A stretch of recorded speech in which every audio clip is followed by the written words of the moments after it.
चलो आ गई फोटो आप। हमारा पूरा शरीर कांपता है, पता है हमारी हालत खराब हो गया। तुम्हें बाद में बात करेंगे, नहीं तो पुलिस बुला के बाहर निकाल दूंगा। अबे शांत बैठ। इलाज ही ना हो रहा, फिर किस काम की सरकार है ये? मर जाएंगे जब वो इलाज इनका का क्या मोदी है ये? छोड़ो यार, तुम फोकट प्रश्न मत पूछो। पहले में हमारी सैलरी बढ़ाई 21 रुपए बढ़ाई। 21 रुपए में क्या होता है? जो आर्ग्यूमेंट करने वाले लोग हैं ना, ये सबसे देश में एंटी नेशनल है। क्यों आप सवाल पूछते हैं लोगों को? नहीं, आप ऐसा मत करो। मैं आपको कोई प्रेस वार्ता में बुलाया नहीं हूँ। हमें गोली मार देते हैं, 1-2 मिनट में मर जाते हैं, लेकिन इन्होंने टॉर्चर कर रखा है। क्यों दे इस्तीफा? इस्तीफा नहीं देंगे। क्यों दे इस्तीफा? इस्तीफा किस बात की मांग रहे हैं आप? पहली सरकार देख रहे जो रोजगार छीन रही है ईमानदारों का। क्या करते हो चौथियापन का। नमस्कार दोस्तों, 15 मई 2026 को सुप्रीम कोर्ट में chief justice of India Suryakant ji ने एक टिप्पणी की थी। उन्होंने कहा था कि कुछ बेरोजगार युवा कॉकरोच की तरह होते हैं, जो नौकरी नहीं मिलती तो सोशल मीडिया पर आ जाते हैं, मीडिया में बयान देते हैं, आरटीआई दाखिल करते हैं और पूरे सिस्टम पर हमला बोल देते हैं। बाद में उन्होंने सफाई दी कि उनके शब्दों को तोड़ मरोड़ कर पेश किया गया है, लेकिन तब तक एक नई चीज पैदा हो चुकी थी, द कॉकरोच जनता पार्टी। एक देश में जहां 23 लाख से ज्यादा बच्चे नीट यूजी 2026 की तैयारी कर रहे थे, सालों की रातें जागकर माँ बाप की पूरी जमा पूंजी कोचिंग में लगाकर गांव शहर की आखिरी उम्मीद को सजोकर सब कुछ। 3 मई को परीक्षा हुई, कुछ दिन बाद पता चला पेपर लीक हो गया। राजस्थान से शुरुआत हुई, लेकिन मास्टरमाइंड महाराष्ट्र में।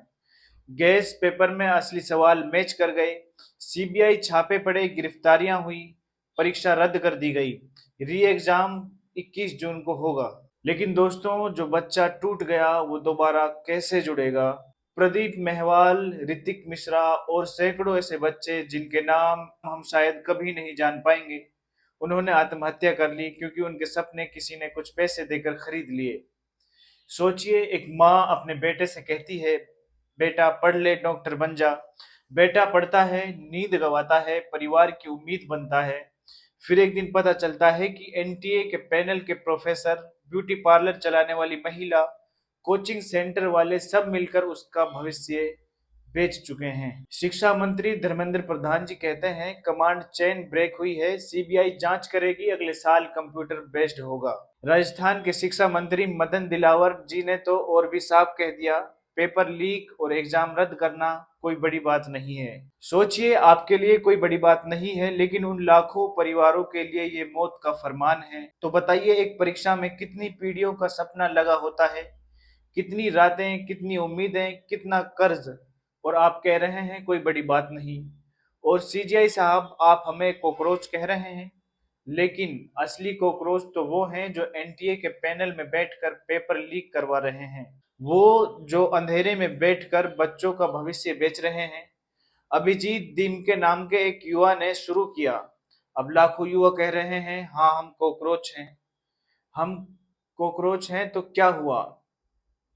हम छिप कर नहीं लड़ेंगे, हम खुलकर लड़ेंगे, हम मरकर भी नहीं मिटेंगे। हम वो कॉकरोच हैं जो सिस्टम की हर दरार में घुसकर पेपर लीक, भ्रष्टाचार और सपनों की हत्या को चबा जाएंगे। सोचिए, एनटीए इंस्टाग्राम पर फिल्मी स्टाइल में वीडियो बनाकर कह रहा था, हम तैयार हैं, एआई लगा रखा है, 0 चांस है लीक का।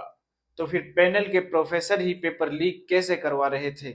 एनटीए की पैनल में बैठने वालों की बैकग्राउंड चेकिंग होती है, उनके फोन चेक किए जाते हैं, उनकी निगरानी की जाती है, या फिर सब कुछ दिखावा है? सरकार बताएगी एनटीए को सोसाइटीज एक्ट के तहत क्यों रजिस्टर किया गया। सीएजी ऑडिट नहीं, संसद को जवाब नहीं, फुटबॉल क्लब जिस कानून के तहत बनते हैं उसी से एनटीए बना है। तो फिर जवाबदेही किसकी है? कौन जवाब देगा उन बच्चों का जिनके सपने बिक गए? क्या कभी हम जान पाएंगे कि पैनल कैसे चुने जाते हैं और किसकी सिफारिश पर चुने जाते हैं? कॉकरोच जनता पार्टी अब यही सवाल पूछ रही है और कह रही है, हम चुप नहीं रहेंगे। ये सिर्फ नीट का मुद्दा नहीं है, ये उस पूरे युवा वर्ग का गुस्सा है जो हर साल एक नया घोटाला, एक नया लीक और एक नया धोखा देख रहा है। आखिर कब तक हम यही देखते रहेंगे कि सपने कैसे बिकते हैं और बच्चे कैसे टूटते हैं? क्या सरकार कभी असली जवाब देगी, या फिर बस सीबीआई जांच, री एग्जाम और अगले साल सुधार का चक्र चलता रहेगा? आपकी क्या राय है? आप हमें कमेंट करके जरूर बताएं। धन्यवाद।